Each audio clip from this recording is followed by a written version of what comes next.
Hello दोस्तों, welcome to my channel GK एजुकॉट channel में आप सभी का एक बार फिर से हार्दिक स्वागत है।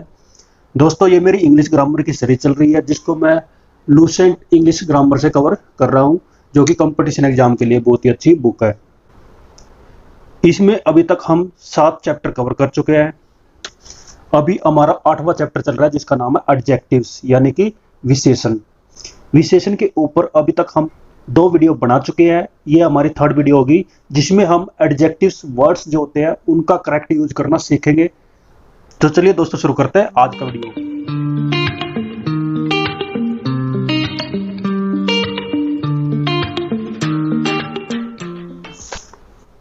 जिसमें नेक्स्ट आ जाता है ए सर्टेन और सर्टेन का यूज कैसे करते हैं। दोनों का मीनिंग सेम है, अज्ञात और अवर्णित। अज्ञात और अवर्णित यानी कि जिसके बारे में नहीं पता हो। तो ए सर्टेन का यूज हम कैसे करेंगे? ए सर्टेन का प्रयोग हम अज्ञात और अवर्णित के अर्थ में सिंगुलर काउंटेबल नाउन से पहले करते हैं। सिंगुलर काउंटेबल नाउन से पहले करते हैं। Singular countable noun, plural countable noun और सिंगुलर अनकाउंटेबल नाउन, ये 3 वर्ड्स आपको बार बार मिलेंगे। इनमें क्या डिफरेंस है ये आपको पता होना चाहिए। सिंपल लॉजिक में मैं आपको बता देता हूं। ऐसे नाउन जो कि सिंगुलर है और जिनका प्लूरल नहीं होता वो होता है सिंगुलर अनकाउंटेबल नाउन। ऐसे नाउन जिनका प्लूरल नहीं मिलता आपको वो होता है सिंगुलर अनकाउंटेबल नाउन। जैसे कि मनी, मिल्क, ये क्या इनका आपको प्लूरल नहीं मिलेगा, इसलिए ये होंगे आपके सिंगुलर अनकाउंटेबल नाउन। अब बात करते हैं काउंटेबल नाउन्स की। काउंटेबल नाउन्स वे नाउन्स होते हैं जिनका सिंगुलर और प्लूरल दोनों मिलता है। जैसे कि बॉय और बॉयज, तो बॉय क्या होगा? सिंगुलर काउंटेबल नाउन, और बॉयज हो जाएगा प्लूरल काउंटेबल नाउन। तो दोनों में डिफरेंस आपको समझ में आ गया होगा और काउंटेबल और अनकाउंटेबल के बारे में समझ गए होंगे। तो फर्स्ट हमने पढ़ा कि ए सर्टेन का यूज हम सिंगुलर काउंटेबल नाउन से पहले करते हैं। जैसे एग्जांपल है, she met a certain boy yesterday, वह एक अज्ञात लड़के से कल मिली। तो यहाँ पे ए सर्टेन का यूज हुआ सिंगुलर काउंटेबल नाउन से पहले। और जबकि सर्टेन वर्ड का जो हम यूज करते हैं वो करते हैं प्लूरल काउंटेबल नाउन से पहले, यानी कि बॉय की जगह अगर बॉयज होता तब हम यूज करते सर्टेन का, यानी कि certain boys were playing in the playground, कुछ अज्ञात लड़के खेल के मैदान में खेल रहे थे। तो यहाँ पे हम यूज करेंगे सर्टेन का। तो याद रखिए, ए सर्टेन का यूज होता है सिंगुलर काउंटेबल नाउन से पहले और ओनली सर्टेन का यूज होता है प्लूरल काउंटेबल नाउन से पहले। नेक्स्ट आ जाता है use of other, another, any other और नो अदर। इन चारों का हम समझते हैं। अदर का मीनिंग होता है दूसरा या फिर कोई अन्य है। कोई एक वस्तु या व्यक्ति है, उसके अलावा दूसरे की बात की जाए तो उसके लिए हम यूज करेंगे अदर का। अगर आप ऐसे लिखना चाहते हो एक और दूसरा या एक और अतिरिक्त, तब हम अनदर का यूज करेंगे। अगर आप नेगेटिव सेंटेंस में अदर का यूज करना चाहते हो तब आप यूज करोगे एनी अदर का। अगर आप कोई अन्य नहीं है के अर्थ में यूज करना चाहते हो, कोई दूसरा नहीं है, तो आप यूज करेंगे नो अदर का। तो ये चारों के मीनिंग थे। आगे बढ़ते हैं। अदर का प्रयोग जो है दूसरा या अन्य के अर्थ में हम करते हैं और इसके साथ हम सिंगुलर और प्लूरल दोनों काउंटेबल नाउन यूज कर सकते हैं। जैसे फर्स्ट है द अदर हैंड, तो यहाँ पे सिंगुलर काउंटेबल नाउन का यूज हुआ है। The other boys, plural countable noun का यूज हुआ है। तो अदर के साथ हम सिंगुलर और प्लूरल दोनों काउंटेबल नाउन का यूज कर सकते हैं। वैसे आ गया द अदर बुक्स या फिर द अदर स्टूडेंट्स। अब बात करते हैं अनदर की। अनदर का यूज हम एक दूसरा या फिर एक और या एक अतिरिक्त के अर्थ में करते हैं, तो हम इसके साथ सिंगुलर काउंटेबल नाउन जोड़ते हैं। अनदर में केवल हम सिंगुलर काउंटेबल नाउन का यूज करेंगे, प्लूरल काउंटेबल नाउन का यूज नहीं करेंगे। अनदर बुक तो सिंगुलर काउंटेबल नाउन, ये करेक्ट है। अनदर बुक्स तो यहाँ पे प्लूरल आ जाता है जो कि रॉन्ग है। नेक्स्ट है अनदर पेन इज करेक्ट, और उससे नेक्स्ट है another pens, that is wrong. इनसे जुड़े कुछ नोट्स आ जाते हैं जिसमें फर्स्ट में बताया गया कि अनदर किससे मिलकर बना होता है? एन प्लस अदर से, यानी एन प्लस अदर क्या हुआ? अनदर। इसलिए अनदर से पहले हम दोबारा एन का प्रयोग नहीं करेंगे क्योंकि इसमें ऑलरेडी एन का यूज हो चुका है। तो इसको कैसे लिखेंगे? अनदर पेन या फिर another book. An another pen नहीं लिखेंगे, एन अनदर बुक नहीं यूज करेंगे। वैसे इस प्रकार से आप एग्जाम्पल देख सकते हैं, इनको रीड कर सकते हैं। आगे बढ़ते हैं। अनदर के बाद अगर न्यूमरल एडजेक्टिव आ जाते हैं जैसे 2, 3, 4, तो इसके बाद हम प्लूरल नाउन का यूज करेंगे। ऊपर आपने पढ़ा था अनदर के बाद हम सिंगुलर काउंटेबल नाउन का ही यूज करते हैं, लेकिन अनदर के बाद क्या जुड़ जाता है, 1 2 3 4 5 6 कोई नंबर जुड़ जाता है तो उसके बाद आप प्लूरल नाउन का यूज करेंगे। जैसे अनदर 5 आवर्स, अनदर 5 आवर नहीं लिखेंगे, प्लूरल यूज करेंगे आवर्स। वैसे ही अनदर 10 ईयर्स, 10 ईयर यूज नहीं करेंगे। नेक्स्ट है एनी अदर का प्रयोग हम नेगेटिव सेंटेंस में करते हैं, उसमें हम अनदर का यूज नहीं करेंगे। किसका यूज नहीं करेंगे, अनदर का यूज नहीं करेंगे। जैसे फर्स्ट है she does not want any other pen, और सेकंड है she does not want another pen. तो यहाँ पे एनी अनदर फर्स्ट में यूज हुआ है क्योंकि नेगेटिव सेंटेंस है, क्योंकि इसमें नोट का यूज हो चुका है, इसलिए यहाँ पर एनी अदर का यूज करेंगे, अनदर का यूज नहीं करेंगे। नेक्स्ट है I did not give her any other book, तो यहाँ पे नोट यानी कि नेगेटिव सेंटेंस का यूज हो चुका है, इसलिए अनदर का यूज ना करके किसका यूज करेंगे, एनी अदर का। उसके बाद दोस्तों आ जाता है अनदर का यूज हम अफर्मेटिव सेंटेंस में करते हैं। कैसे, your brother wants to buy another table, your brother wants to buy any other table, इसमें हम यूज नहीं करेंगे किसका, एनी अदर का। यानी एनी अदर का यूज हम करेंगे नेगेटिव सेंटेंस में जिसमें नोट आ जाता है, लेकिन अगर अफर्मेटिव सेंटेंस है जिसमें नोट का यूज नहीं होता, जो कि पॉजिटिव सेंटेंस है, उसमें हम अनदर का यूज करेंगे। आगे आ जाता है एनी अदर। एनी अदर का मीनिंग होता है कोई अन्य, क्या होता है, कोई अन्य। और नो अदर का मीनिंग होता है कोई अन्य नहीं है। अगर कोई अन्य चीज है तो उसके लिए हम एनी अदर का यूज करेंगे, कोई अन्य वस्तु नहीं है तब हम किसका यूज करेंगे, नो अदर का। एनी अदर का प्रयोग हम सिंगुलर नाउन से पहले करते हैं और नो अदर का यूज हम सिंगुलर नाउन से पहले करते हैं, यानी दोनों का यूज हम सिंगुलर नाउन से पहले करेंगे। जैसे एग्जांपल है Usha is better than any other girl in the class, तो एनी अदर का यूज हुआ है जिसके साथ हमने क्या जोड़ा, सिंगुलर नाउन। वैसे ही नेक्स्ट है Usha is better no other girl, no other girl का यूज नहीं करेंगे। नेक्स्ट है no other girl in that family is as good as Anupam, तो अनुपम जैसी फैमिली में दूसरी लड़की नहीं है, तो नहीं के अर्थ में, नहीं है के अर्थ में हम यूज करेंगे नो अदर का, अनदर का यूज नहीं करेंगे। और इसके साथ हम क्या जोड़ेंगे, सिंगुलर नाउन। आगे है नो अदर नेगेटिव मीनिंग रखता है, इसलिए नो अदर के साथ हम नेगेटिव वर्ड का यूज नहीं करेंगे, क्योंकि नो अदर में नो ऑलरेडी आ चुका है, इसलिए किसी भी सेंटेंस में नो अदर के साथ हम नोट का यूज नहीं करेंगे। और एनी अनदर की जगह हम नो अदर, और नो अदर की जगह हम एनी अनदर का भी प्रयोग नहीं करेंगे। एक दूसरे को हम एक दूसरे की जगह यूज नहीं करेंगे। एनी अदर और नो अदर की जगह हम अनदर का प्रयोग नहीं करेंगे। तो जितने भी ये वर्ड्स दिए गए, चारों वर्ड्स हमने पढ़े हैं, उनका हम एक दूसरे की जगह यूज नहीं करेंगे। नेक्स्ट आ जाता है use of each and every. तो ईच और एवरी का यूज हम कैसे करते हैं वो पढ़ते हैं। दोनों का अर्थ होता है प्रत्येक, तो ईच का प्रयोग हम प्रत्येक के अर्थ में दो या दो से अधिक व्यक्ति या वस्तुओं के लिए करते हैं। दो या दो से अधिक व्यक्ति हो या फिर वस्तुएं हो, उनके साथ हम ईच का प्रयोग करेंगे। और उसके बाद जो हम नाउन यूज करेंगे वो क्या रहेगा, singular countable noun, plural countable noun का यूज नहीं होगा। जैसे each student has a pen, तो यहाँ पे हमने इसके बाद किसका यूज किया है, सिंगुलर काउंटेबल नाउन स्टूडेंट का यूज किया है। लेकिन ईच ऑफ के बाद, ईच के साथ हमने क्या यूज किया, ऑफ। ईच ऑफ के बाद हम प्लूरल काउंटेबल नाउन का यूज कर सकते हैं। प्लूरल काउंटेबल नाउन अगर हमें ईच के साथ लगाना है तो हम यूज करेंगे ईच ऑफ का, खाली ईच का यूज नहीं करेंगे। तो each of the students has a book, तो यहाँ पे ईच ऑफ का प्रयोग हुआ है प्लूरल काउंटेबल नाउन के साथ। नेक्स्ट आ जाता है एवरी का प्रयोग प्रत्येक के अर्थ में दो से अधिक व्यक्ति या वस्तुओं के लिए होता है। दोनों में डिफरेंस समझिए। ऊपर दो या दो से अधिक व्यक्ति या वस्तुओं की बात हुई थी, लेकिन यहाँ पर बात हुई है सिर्फ दो से ज्यादा व्यक्ति या वस्तुओं के लिए, दो की बात नहीं हुई है। अगर दो की बात होती है तब हम एवरी का यूज नहीं करेंगे, अगर दो से ज्यादा व्यक्ति या वस्तुओं की बात होती है तब हम यूज करेंगे एवरी का। और इसके बाद फिर से हम क्या लगाएंगे, सिंगुलर काउंटेबल नाउन। क्या लगाएंगे, singular countable noun. Every boy of this class is handsome, तो एवरी के बाद हम किसका यूज करेंगे, सिंगुलर काउंटेबल नाउन का। लेकिन दो व्यक्ति या वस्तुओं के लिए एवरी का प्रयोग नहीं करते, वो ऑलरेडी हमने ऊपर समझ लिया। जैसे एग्जांपल है every of the two girls is beautiful, तो यहाँ पे टू गर्ल्स की बात हुई है, तो यहाँ पे हम एवरी का यूज नहीं करेंगे, तो यहाँ पर हम ईच का यूज करेंगे, each of the two girls is beautiful. आगे दोस्तों इनसे जुड़े कुछ नोट्स दिए गए हैं, अब हम उनको रीड आउट कर लेते हैं। जिसमें फर्स्ट आ जाता है एवरी का प्रयोग nearly, almost, practically, without exception के बाद करते हैं, ना कि ईच का। ये वर्ड्स अगर आपको मिलते हैं nearly, almost, practically, without exceptions, ये वर्ड्स आपको मिल जाते हैं।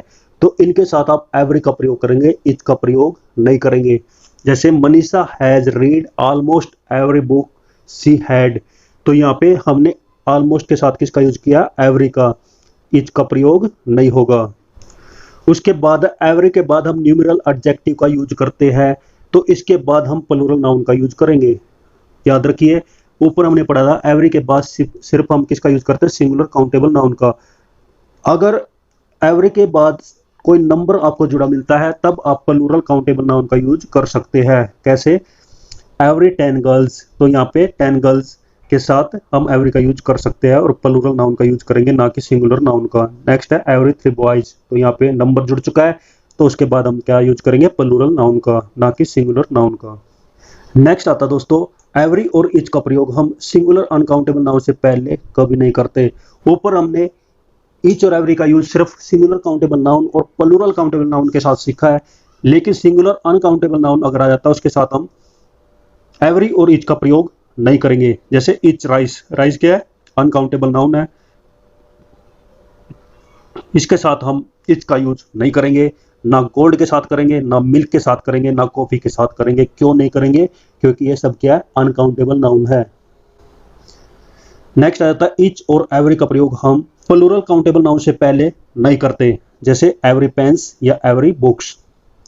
तो दोस्तों ये हमने सीखा इच और एवरी का प्रयोग करना, जिसमें हमने सीखा है इच का प्रयोग हम करेंगे दो या दो से अधिक व्यक्ति या वस्तुओं के लिए, और उसके साथ हम क्या लगाएंगे, सिंगुलर काउंटेबल नाउन। अगर हम इच ऑफ का यूज करते हैं तब हम प्लूरल काउंटेबल नाउन का यूज कर सकते हैं। उसके बाद हमने एवरी का प्रयोग करना सीखा, जिसमें हमने सीखा है कि एवरी का प्रयोग हम दो से अधिक व्यक्ति या वस्तुओं के लिए करेंगे, और उसके साथ हम वर्ब की फर्स्ट फॉर्म का भी यूज करेंगे और सिंगुलर काउंटेबल नाउन का यूज करेंगे, ना कि प्लूरल काउंटेबल नाउन का। और एवरी का प्रयोग हम दो व्यक्ति या वस्तुओं के लिए भी नहीं करते। उसके बाद कुछ नोट्स पढ़े थे, वो आप खुद से रीड आउट करिए, उनको समझने की कोशिश करिए, और याद रखिए इच और एवरी के साथ हम कभी भी सिंगुलर अनकाउंटेबल नाउन का यूज नहीं करेंगे। दोस्तों नेक्स्ट आ जाता है आइदर और नाइदर का यूज करना। आइदर का यूज हम करते हैं दो में से कोई एक के अर्थ में करते हैं, और नाइदर का हम यूज करते हैं दो में से कोई भी नहीं। अगर दो में से एक का चूज करना है तब हम आइदर का यूज करेंगे, दो में से किसी एक को भी चूज नहीं करना तब हम नाइदर का यूज करेंगे। तो इनको समझते हैं। आइदर का यूज हम दो में से एक के अर्थ में करते हैं, और इसके साथ हम क्या जोड़ते हैं, सिंगुलर काउंटेबल नाउन। तो आइदर बुक इज रेड, तो सिंगुलर काउंटेबल नाउन है, तो याद रखिए इसके साथ क्या लगेगा, वर्ब की फर्स्ट फॉर्म। नेक्स्ट आ जाता है आइदर ऑफ के बाद हम प्लूरल काउंटेबल नाउन का यूज कर सकते हैं। जैसे हमने इच के बारे में पढ़ा था, इच के लिए हम सिंगुलर काउंटेबल नाउन का यूज करते हैं, और इच ऑफ के बाद हम प्लूरल काउंटेबल नाउन का यूज करते हैं। उसी प्रकार से आइदर ऑफ के साथ यूज करते हैं तो हम यूज करेंगे प्लूरल काउंटेबल नाउन। जैसे आइदर ऑफ द पेन्स, तो यहाँ पे प्लूरल काउंटेबल नाउन का यूज हुआ आइदर ऑफ के बाद। नेक्स्ट है आइदर का प्रयोग हम सिंगुलर अनकाउंटेबल नाउन से पहले नहीं करते। सिंगुलर अनकाउंटेबल नाउन से पहले आइदर का यूज नहीं होता। और उसके बाद है आइदर का यूज हम प्लूरल काउंटेबल नाउन से पहले भी नहीं करते। तो याद रखिए आइदर का यूज हम करेंगे सिंगुलर काउंटेबल नाउन से पहले। प्लूरल काउंटेबल नाउन हो या फिर सिंगुलर अनकाउंटेबल नाउन हो, उनसे पहले हम आइदर का यूज नहीं करेंगे। इसी प्रकार से हमने इच के बारे में बताया था, और इच ऑफ या फिर आइदर ऑफ का यूज हम करेंगे प्लूरल काउंटेबल नाउन से पहले। अब दोस्तों आइदर का अपोजिट आ जाता है नाइदर, जिसका मतलब है दो में से कोई भी नहीं, और इसके बाद हम फिर से क्या लगाएंगे, सिंगुलर अनकाउंटेबल नाउन। दोनों फिर से सेम आ जाते हैं, नाइदर हो या फिर आइदर हो, उनके बाद हम यूज करेंगे सिंगुलर काउंटेबल नाउन। आइदर हो या फिर नाइदर हो, उनके साथ हम singular uncountable noun, plural countable noun का यूज नहीं करेंगे, और साथ ही आइदर ऑफ हो नाइदर ऑफ हो, उसके साथ हम प्लूरल काउंटेबल नाउन का यूज कर सकते हैं। वो सभी यहाँ पर बताया गया है, आप समझ गए होंगे। आगे बढ़ते हैं। नेक्स्ट दोस्तों आ जाता है use of this and that. This मतलब यह है और दैट मीन्स वह। तो ये क्या हुए, डेमोन्स्ट्रेटिव एडजेक्टिव्स, जो कि इशारा करते, संकेत करते, पॉइंट आउट करते हैं किसी व्यक्ति या वस्तु को। तो दिस और दैट का प्रयोग हम डेमोन्स्ट्रेटिव एडजेक्टिव के रूप में करते हैं। तो इनके साथ हम किसका यूज करेंगे, सिंगुलर काउंटेबल नाउन या फिर सिंगुलर अनकाउंटेबल नाउन, दोनों के लिए हम दिस और दैट का यूज कर सकते हैं। लेकिन प्लूरल की बात आती है तब हम यूज करेंगे दीज और दोज का। वैसे इनका एग्जाम्पल है दिस बुक इज यूजफुल, तो यहाँ पे सिंगुलर काउंटेबल नाउन है। दैट काउ वाज ब्लैक, तो काउ क्या हुआ, singular countable noun. This water is fit for drinking और that tea was very tasteful. तो ये सिंपल है, ये आप नॉर्मली पढ़ते रहते हैं, तो इसमें कोई ज़्यादा दिमाग वाली चीज़ नहीं है। आगे बढ़ते हैं। आगे प्रयोग बताया दीज और दोज का, तो ये भी डेमोन्स्ट्रेटिव एडजेक्टिव्स है, तो इनका यूज हम करेंगे प्लूरल काउंटेबल नाउन के साथ। तो दिस, दैट, दीज, दोज आप समझ गए होंगे। दिस और दैट का यूज हम करेंगे सिंगुलर के साथ, और दीज और दोज का यूज हम करेंगे प्लूरल के साथ। अब दोस्तों नेक्स्ट आ जाता है use of such and same. तो ये दो एडजेक्टिव्स आ जाते हैं जो कि किस प्रकार के डेमोन्स्ट्रेटिव एडजेक्टिव, जिनको हम डेमोन्स्ट्रेटिव एडजेक्टिव के रूप में यूज करते हैं। तो इनके साथ हम singular countable noun, singular uncountable noun, plural countable noun तीनों का यूज कर सकते हैं। प्लूरल अनकाउंटेबल नाउन नहीं होता, फिर से रिपीट कर देता हूँ। ऐसे नाउन जिनको हम काउंट नहीं कर सकते वो होते हैं अनकाउंटेबल नाउन, और ये हमेशा सिंगुलर होते हैं, प्लूरल नहीं होते। जैसे कि मिल्क है, सिल्वर है, कॉफी है, तो ये हमेशा सिंगुलर फॉर्म में होते हैं। आगे दोस्तों इनका फॉर्मेट बनाया हुआ है। सच के साथ हम जब सिंगुलर काउंटेबल नाउन का यूज करेंगे तो उसके साथ हम क्या जोड़ेंगे, ए और एन। जैसे कि सच ए बॉय, तो सच के साथ हमने सिंगुलर काउंटेबल नाउन का यूज किया, इसलिए इनके बीच में ए या फिर एन का यूज करेंगे। ए और एन डिपेंड करेगा नाउन पे। अगर नाउन का उच्चारण वावल में है तो आप एन का यूज करेंगे, अगर कॉन्सोनेंट्स में है तो आप यूज करेंगे ए का। नेक्स्ट है सच के साथ अगर हम प्लूरल काउंटेबल नाउन या फिर सिंगुलर अनकाउंटेबल नाउन दोनों का यूज डायरेक्ट कर सकते हैं, जैसे सच बॉयज या फिर सच कॉफी। तो बॉयज क्या हुआ, प्लूरल काउंटेबल नाउन, और कॉफी क्या हुआ, सिंगुलर अनकाउंटेबल नाउन। अब बात आ जाती है द सेम, यानी सेम के साथ हम द का यूज करते हैं, तब हम इनके साथ singular countable noun, plural countable noun, singular uncountable noun तीनों का यूज कर सकते हैं। जब क्या यूज हो जाता है सेम के साथ द, तो क्या लिखेंगे, the same student, singular uncountable noun, singular countable noun, the same students, plural countable noun, the same coffee, singular uncountable noun. तो ये आपकी समझ में आया होगा। आगे बढ़ते हैं। आगे दोस्तों आ जाता है order of numeral adjectives. Numeral adjectives जो होते हैं उनका ऑर्डर किस प्रकार से होता है, उनका सीक्वेंस, उनका क्रम किस प्रकार से रखेंगे। तो न्यूमरल एडजेक्टिव दो टाइप के होते हैं, हम पढ़कर आए थे, कौन से, ऑर्डिनल और कार्डिनल एडजेक्टिव्स। ऑर्डिनल एडजेक्टिव्स क्रम के बारे में बताते हैं, सीक्वेंस के बारे में बताते हैं, और कार्डिनल एडजेक्टिव जो है एक फिक्स नंबर के बारे में बताते हैं। ऑर्डिनल एडजेक्टिव के एग्जांपल है फर्स्ट, सेकंड, थर्ड, तो ये क्या बताएंगे, सीक्वेंस यानी कि क्रम। और कार्डिनल एडजेक्टिव बताता है 1 2 3 4 5 यानी नंबर, संख्या। तो इन दोनों को हम एक साथ लिखते हैं तो इनका क्या क्रम होगा, तो हम इसको ओसी के रूप में याद रखेंगे, यानी कि फर्स्ट हम यूज करेंगे ऑर्डिनल और उसके बाद यूज करेंगे कार्डिनल एडजेक्टिव्स। तो ये इनका क्रम रहेगा, सीक्वेंस रहेगा अगर दोनों एक साथ यूज होते हैं तो ओ फॉर ऑर्डिनल एडजेक्टिव और सी फॉर कार्डिनल एडजेक्टिव। जैसे एग्जांपल है द फर्स्ट फोर, तो फर्स्ट क्या हुआ, ऑर्डिनल एडजेक्टिव, और फोर क्या हुआ, कार्डिनल एडजेक्टिव। तो ये क्या हुआ, एक ऑर्डर हुआ, the first four, order of numeral adjectives. Next है द फोर फर्स्ट, इस प्रकार से हम यूज नहीं करेंगे। दोस्तों बी और सी दोनों को एक साथ रीड करते हैं, दोनों में लगभग सेम वर्ड्स है, all, some, enough, sufficient, no, none, most. देखिए many, few, all, some, enough, sufficient, no, none, most, various, several. तो इसमें दो चार वर्ड्स है जो डिफरेंट है, लेकिन बाकी वर्ड्स सेम है। अगर ये वर्ड्स मात्रा के रूप में यूज करते हैं, क्वांटिटी बताने के लिए यूज करते हैं, क्वांटिटी दर्शाने के लिए यूज करते हैं, तो हम इनको बोलेंगे क्वांटिटेटिव एडजेक्टिव, यानी एडजेक्टिव ऑफ क्वांटिटी। तो इनके साथ हम सिंगुलर अनकाउंटेबल नाउन यूज करेंगे, ठीक है। तो सिंगुलर अनकाउंटेबल नाउन से पहले हम इनका यूज करेंगे जब ये क्वांटिटी के बारे में बताते हैं। अगर ये बताते हैं नंबर के बारे में, किसके बारे में, नंबर के बारे में, संख्या के बारे में, तब हम इनको बोलेंगे न्यूमरल एडजेक्टिव्स। क्वांटिटी के बारे में बताएंगे तो ये क्वांटिटिव एडजेक्टिव्स, अगर नंबर के बारे में बताएंगे तो उनको बोलेंगे न्यूमरल एडजेक्टिव्स। और जब ये क्वांटिटी एडजेक्टिव के रूप में यूज होंगे तो इनके साथ क्या यूज होगा, सिंगुलर अनकाउंटेबल नाउन, जैसे कि मिल्क, मनी, मिल्क, ये सब क्या है, सिंगुलर अनकाउंटेबल नाउन्स, इनका प्लूरल नहीं होता है, मैं पहले भी बता चुका हूँ। तो इनके साथ हम सम, नो, ऑल का यूज कर सकते हैं। अगर जब हम इनका यूज करेंगे न्यूमरल एडजेक्टिव के रूप में, तब हम इनके साथ प्लूरल काउंटेबल नाउन का यूज करेंगे, जैसे सेवरल स्टूडेंट्स, इनफ बॉयज। तो दोनों को एक बार और रीड करिए और समझने की कोशिश करिए। आगे बढ़ते हैं। नेक्स्ट आ जाता है दोस्तों यूज ऑफ वेरी या फिर ओन। इनका यूज हम करते हैं एम्पैथिक एडजेक्टिव के रूप में, तो इनका किस प्रकार से यूज करेंगे वो हम समझते हैं। वेरी का यूज हम एडवर्ब के रूप में करते हैं, वेरी का प्रयोग जो है हम एम्पैथिक एडजेक्टिव के रूप में नाउन से पहले करते हैं। नाउन को एम्फेसिस करने के लिए हम वेरी का यूज करते हैं। जैसे Rupa killed her husband before my very eyes, तो यहाँ पे एम्पैथिक एडजेक्टिव के रूप में वेरी का यूज हुआ है, जो कि नाउन यानी कि आइज को एम्फेसिस करता है, आइज पर जोर डालता है।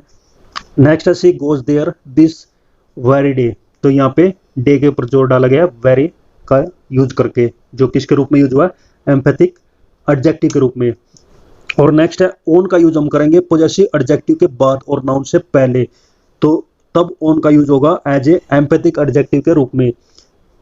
तो यहाँ पर हम जब ओन का यूज करते हैं तो ये पॉजेसिव एडजेक्टिव पर जोर डालता है।